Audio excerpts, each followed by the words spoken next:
now approaching lunar sunrise, and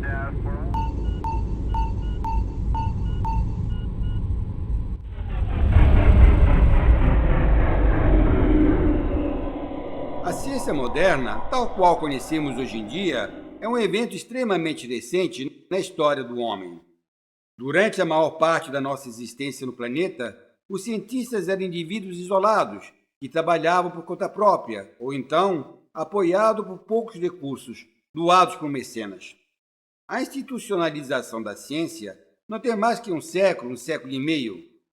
O que entendemos por ela é a organização de cientistas em institutos e universidades, que passam a ser financiados não mais por mecenas, mas por governos e indústrias. O resultado da institucionalização foi um aumento muito grande, exponencial, do número de cientistas na face da Terra nos últimos 150 anos. Para termos uma ideia em números, no século XVII inteiro, portanto, no intervalo de 100 anos, o número total de cientistas estimados no planeta era de aproximadamente 150.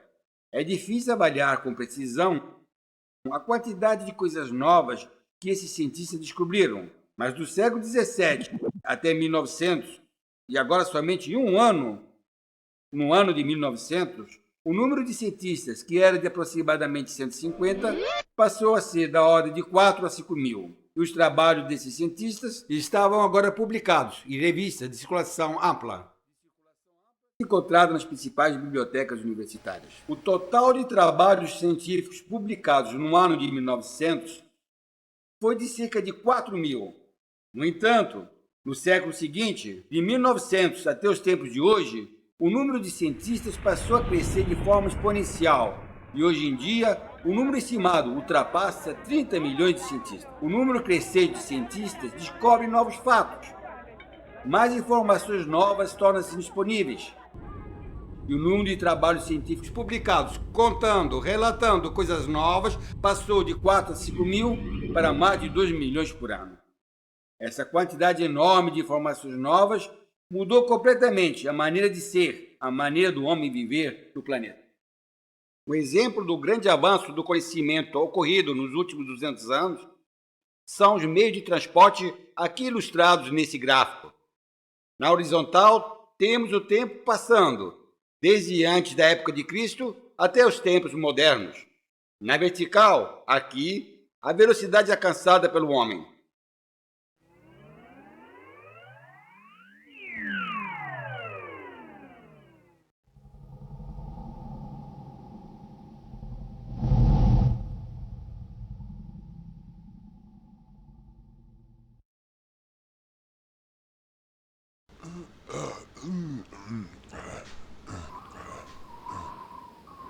Desde sua origem, e durante muito tempo, a única maneira que o homem tinha para se deslocar era com seus próprios pés. E a quantidade de carga que podia carregar era muito pequena. Quando corria, a velocidade máxima que podia alcançar chegava a 6, 8 km por hora. Mas isso durante um breve intervalo de tempo. Não sabemos ao certo quando a roda foi descoberta. Os primeiros indícios de sua existência datam de 5, 4 mil anos antes de Cristo. Graças à roda, o homem passou a transportar grandes cargas com pouco esforço e em menor tempo.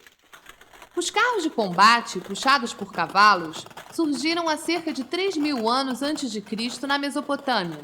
Mais tarde, entre 1350 e 1360 a.C., os egípcios, nas guerras asiáticas, tinham como principal instrumento de combate as bigas e as trigas, que alcançavam a velocidade de 20 a 25 km por hora.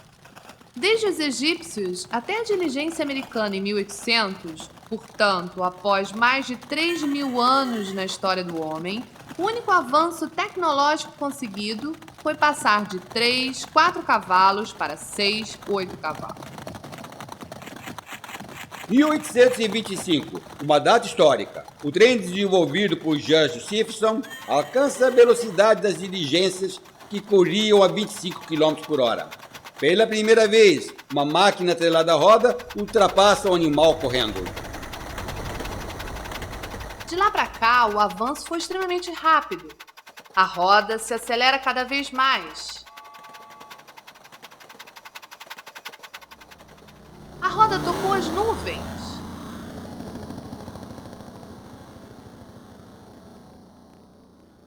Logo surgem os jatos e em pouco tempo, nada mais que 150 anos, o homem deixa a terra por onde caminhava e alcança o espaço infinito, através de máquinas que lhe permitem alcançar a incrível velocidade de 150, 200 mil quilômetros por hora. Isso tudo, desde a diligência até os tempos modernos, com os foguetes espaciais, se passaram nada mais que de 150, 200 anos. Praticamente nada na existência do homem, que data de mais de 100 mil anos.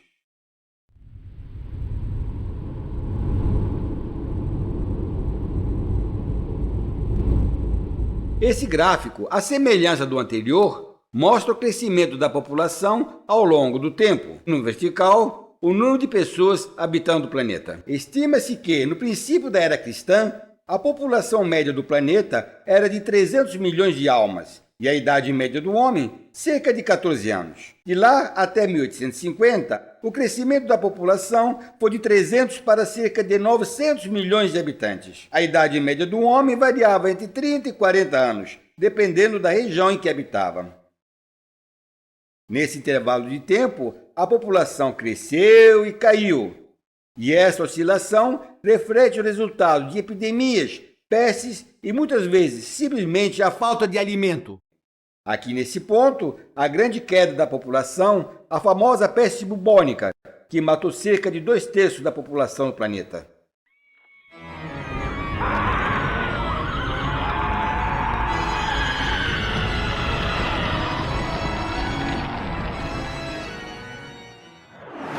A partir de 1850, o homem começa a entender as leis da natureza. Agora no campo da biologia. Descobre a asepsia, descobre que as doenças são provocadas por micro-organismos. A asepsia e a anestesia, já nos princípios de 1900, torna a cirurgia muito mais eficiente.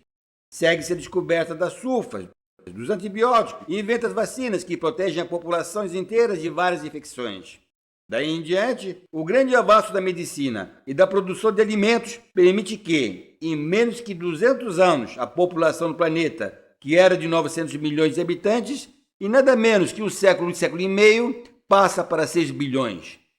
Foram, portanto, necessários 12 mil anos para triplicar a população do planeta, e nada menos que 200 anos para sextuplicar e chegarmos a 6 bilhões de habitantes. E a idade média do homem salta de 30 a 40 anos para a faixa de 60, 70 e até 80 anos, dependendo da região do planeta. O homem idoso de cabelo branco é algo muito novo na história do homem. Somente a partir de 1900, a população de idosos começa a crescer. Isso tudo levou a mudança de hábitos, levou a mudança da maneira de ser. Vamos tomar o exemplo de um conceito muito antigo, o da fidelidade. No princípio da era cristã, quando a idade média era entre 14 e 16 anos, quando dois jovens se casavam e juravam amor eterno, isso significava 6 ou 8 anos de fidelidade eterna. Depois, um deles falecia. E essa história se repetiu durante muito tempo através dos séculos. Mais recentemente, nos últimos 50 anos, com o aumento da idade média do homem, jurar fidelidade eterna agora que vivemos 70, 80 anos, significa ser eternamente fiel por 30, 40 anos. E isso nem sempre é fácil de manter. O resultado? O divórcio, a separação, coisa tão frequente hoje em dia. Isso não foi resultado de comportamentos estranhos, mas simplesmente está associado com um grande aumento da idade média do homem. E exemplos como esses há muitos. O conceito de paternidade, maternidade, tão antigo na história do homem, está mudando radicalmente nos últimos anos após a inseminação artificial, barriga de aluguel, clonagem. Isso tudo são novas formas de viver que mudam os nossos hábitos. Mas todo esse avanço, todas essas grandes e maravilhosas mudanças têm um preço. E o preço está na explosão do saber, uma condição absolutamente nova, a qual ainda temos grandes dificuldades em nos adaptar.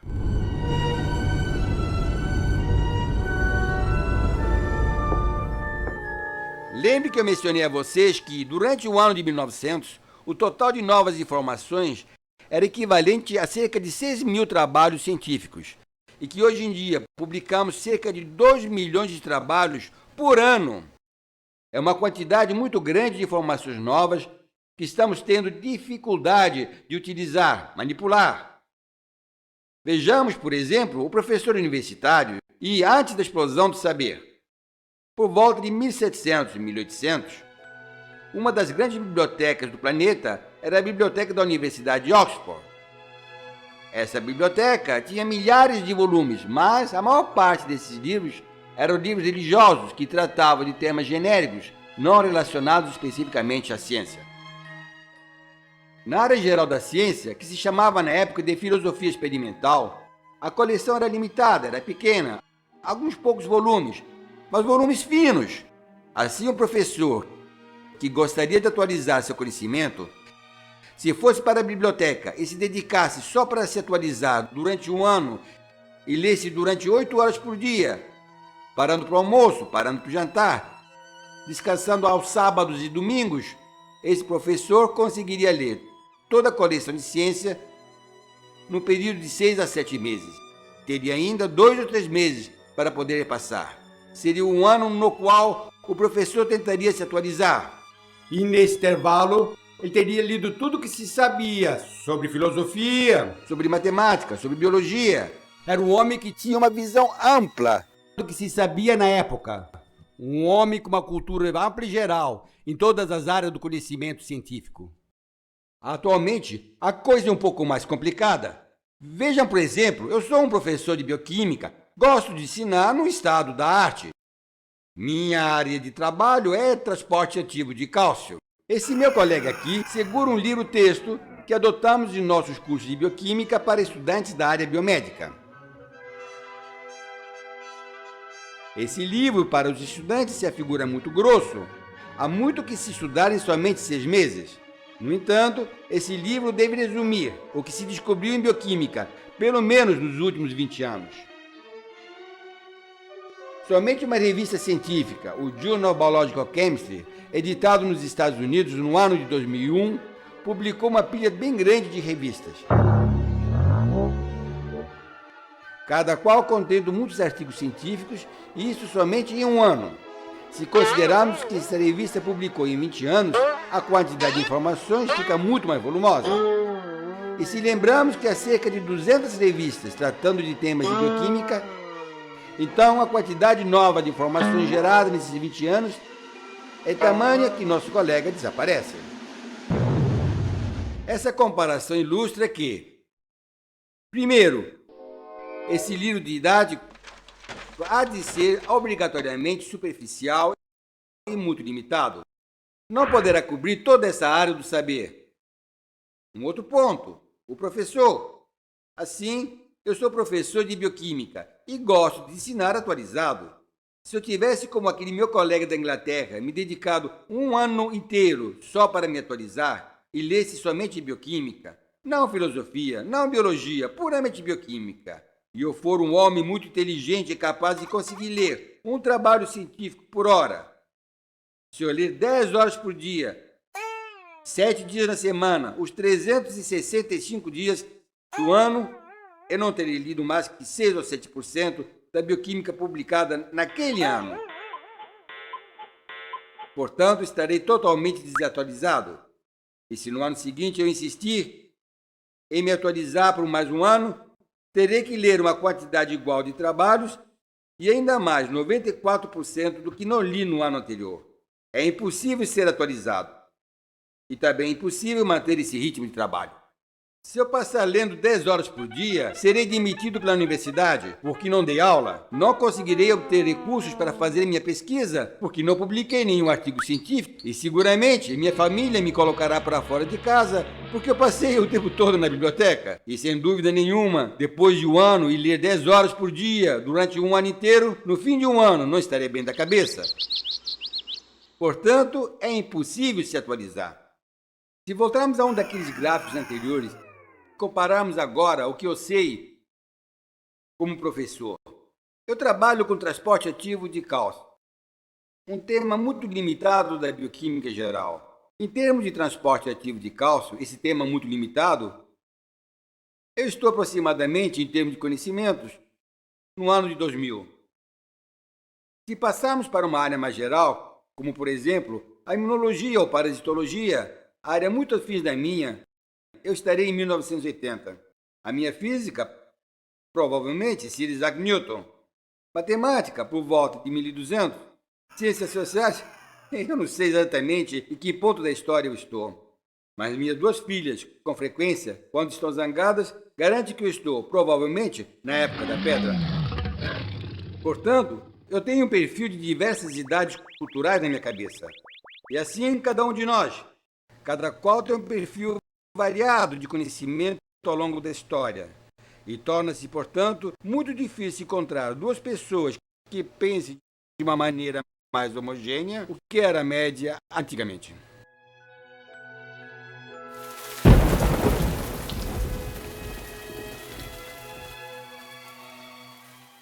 Temos, portanto, dificuldade de lidar com essa quantidade enorme de novas informações gerada a cada ano, o que nos força a superespecialização.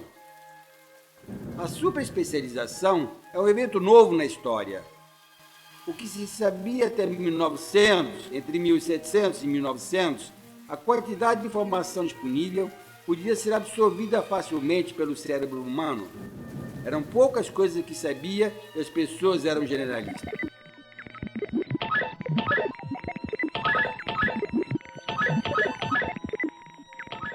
O exemplo clássico, o René Descartes, que foi um grande filósofo, escreveu o método científico.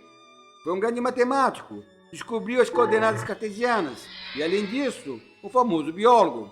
Foi ele o primeiro a observar que a hipófise tinha um contato íntimo com o cérebro. Era possível, portanto, absorver todo o conhecimento científico disponível na época e utilizá-lo de uma forma genérica.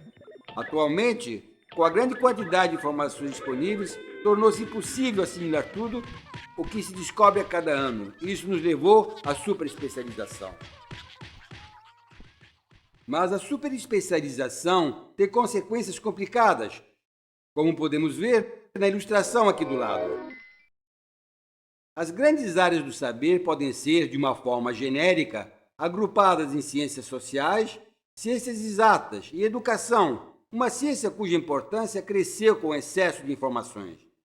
As ciências exatas agrupam aquelas áreas do conhecimento em que a observação pode ser substanciada com a demonstração experimental. Já nas ciências sociais, outras maneiras são necessárias para comprovar o observado. A experimentação não é tão factível como no caso das ciências exatas. E, finalmente, a educação e a transmissão do conhecimento. Até cerca de 150 anos atrás, o que se sabia nessas três grandes áreas do saber era pouco, e o conjunto podia ser dominado pela mente humana. Atualmente, com o grande crescimento do saber, tornaram-se áreas estanques, grandes nações com pouca comunicação. Os cientistas das áreas das exatas com frequência costumam achar que as áreas sociais são, assim, mais ou menos ciência, o que não pode se demonstrar, como no caso das exatas. Por outro lado, os cientistas sociais acham que os que praticam as ciências exatas são, assim, um pouco limitados, com pouca flexibilidade. Na educação, as coisas são ainda mais complicadas. Pouco se pesquisa sobre a maneira de como transmitir tudo aquilo que aprendemos a cada ano. Na realidade, já no século XXI, ensinamos ainda como Aristóteles e Platão ensinavam na Grécia Antiga, no liceu e na academia, 400 anos antes de Cristo. Ensinamos em aulas teóricas, práticas e demonstrativas, tal qual os antigos gregos, e a preocupação principal é ainda a transmissão da informação. Para termos uma ideia da dificuldade que há com a educação, se contarmos os trabalhos científicos publicados nas diversas áreas, a quantidade de trabalhos publicados em educação é menos de 1% do que se publica em todas as outras áreas do saber. Pouca ênfase é dada para o ensino.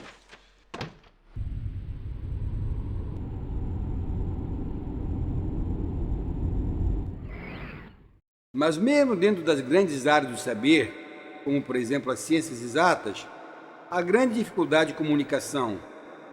A maneira como os biólogos veem o universo é seguramente distinta daquela que vê o matemático, e o matemático do físico, e assim por diante. A superespecialização é tanta que a linguagem do matemático não permite transmitir a um biólogo com clareza a forma com que ele vê o universo. Da mesma forma, o biólogo com matemático e com físico. Como consequência, a tendência é aprofundarmos cada vez mais o conhecimento em cada área específica do saber, com pouca lateralidade, pouca comunicação entre as áreas do saber.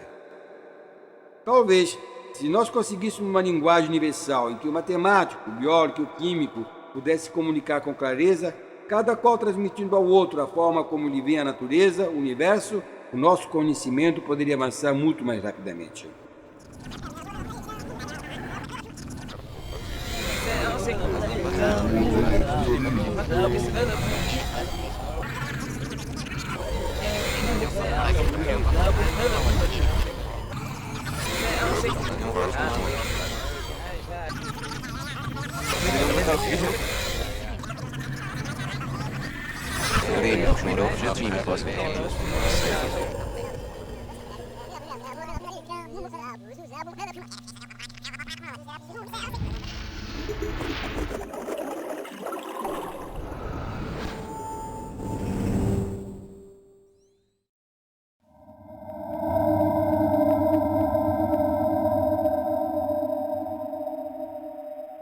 Mas, infelizmente, ainda não descobrimos essa linguagem universal que permita a comunicação ampla e clara entre todas as áreas do saber.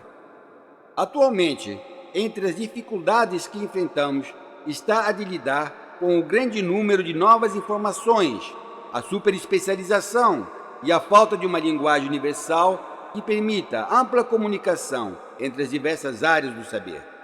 Mas, como todos os grandes desafios que já enfrentamos e superamos ao longo de nossa história, seguramente também seremos capazes de superar esses obstáculos e seguir em nossa jornada na busca do entendimento da natureza.